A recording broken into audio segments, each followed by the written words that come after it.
Shalom, jumpa lagi dalam program Si Tumpal siap 7 menit pelajari Alkitab bersama Pendeta Semi Tuhan. Hari ini kembali kita membahas hal yang menarik, aneh, sebuah pertanyaan aneh.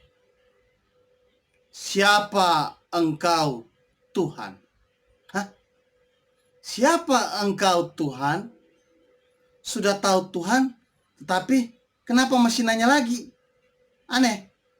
Tapi kita berdoa dulu. Tuhan Yesus, pimpin kami dan kiranya Roh Kudus menerangi pikiran kami supaya kami mampu memahami dengan baik firman-Mu dan melakukan dalam hidup kami setiap hari. Dalam nama Yesus. Amin. Ya, pertanyaan aneh. Sudah tahu itu Tuhan, tapi masih nanya, siapa engkau Tuhan? Itu terdapat dalam Kisah Para Rasul 9 ayat yang kelima. Namun saya akan membaca dari ayat yang ketiga. Kisah Rasul 9 ayat 3. Dalam perjalanannya ke Damsyik, ketika ia sudah dekat kota itu, tiba-tiba cahaya memancar dari langit mengelilingi dia. Ia rebah ke tanah dan kedengaranlah olehnya suatu suara yang berkata kepadanya, Saulus, Saulus, mengapakah engkau menganiaya aku? Jawab Saulus, siapakah engkau Tuhan? Katanya, akulah Yesus yang kau aniaya itu. Sebuah pertanyaan yang aneh dari seorang yang mengerti kitab suci. Dia seorang ahli kitab suci, di bawah atau digembleng oleh seorang yang sangat ahli, Gamaliel. Seorang luar biasa di dalam memahami firman Tuhan, kitab-kitab Musa, kitab-kitab perjanjian lama. Dan Saulus, orang yang luar biasa juga. Dia adalah orang yang ketika Stefanus dirajam, diminta legitimasinya dengan semua orang meletakkan pakaian untuk menyatakan kesetujuan, minta persetujuan dari Saulus bahwa tindakan mereka merajam Stefanus itu adalah tindakan yang benar. Saulus juga orang yang mendapat surat legitimasi untuk apa? Untuk menangkap orang-orang percaya, orang-orang Kristen. Kemudian dibawa ke Yerusalem untuk diadili. Seorang yang sangat giat di dalam melayani Tuhan menurut dia.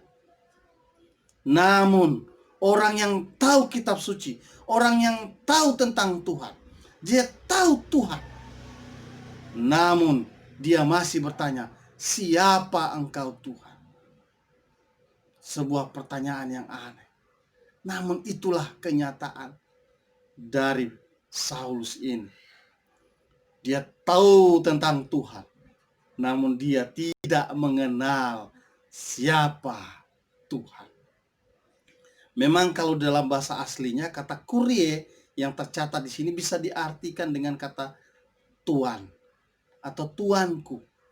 Namun Saulus ketika dia melihat dan merasakan sendiri luar biasanya sebuah cahaya yang membuat dia terjatuh dan suara menggelegar yang bertanya, ini pasti bukan hanya Tuhan, tetapi sesuatu yang punya otoritas ilahi.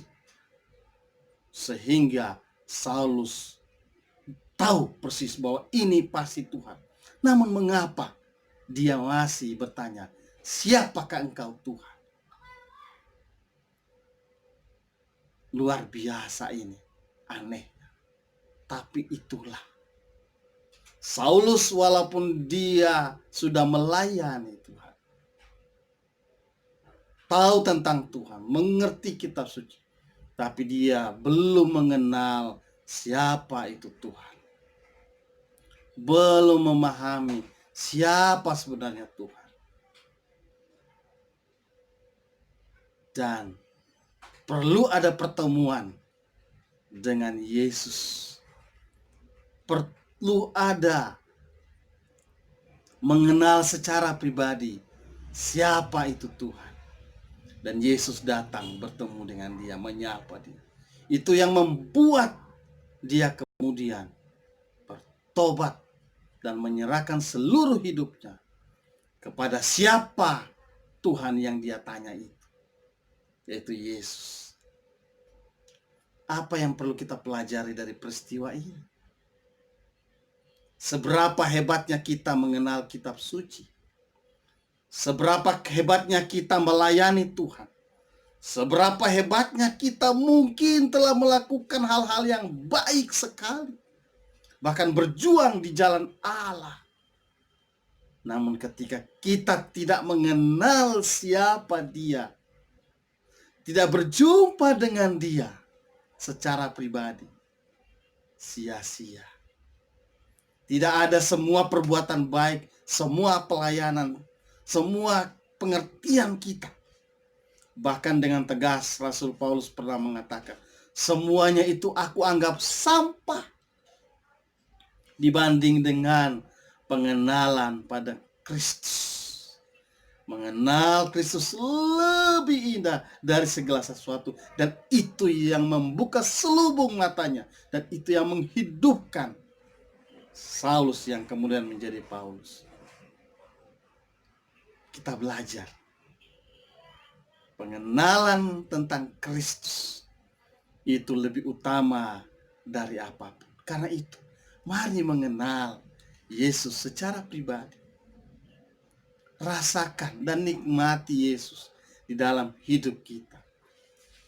Segala perbuatan baik kita, apapun itu, kehebatan kita, tiada arti tanpa kita mengenal Yesus, Tuhan dan Juru Selamat kita. Kenalah dia dalam hidup setiap hari. Menyapa dia setiap hari. Ya Yesus, ini anak.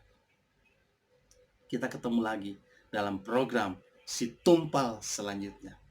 Tuhan Yesus selalu memberkati kita. Ingat, kenalah Yesus di dalam hidup. Itulah yang menghidupkan. Shalom.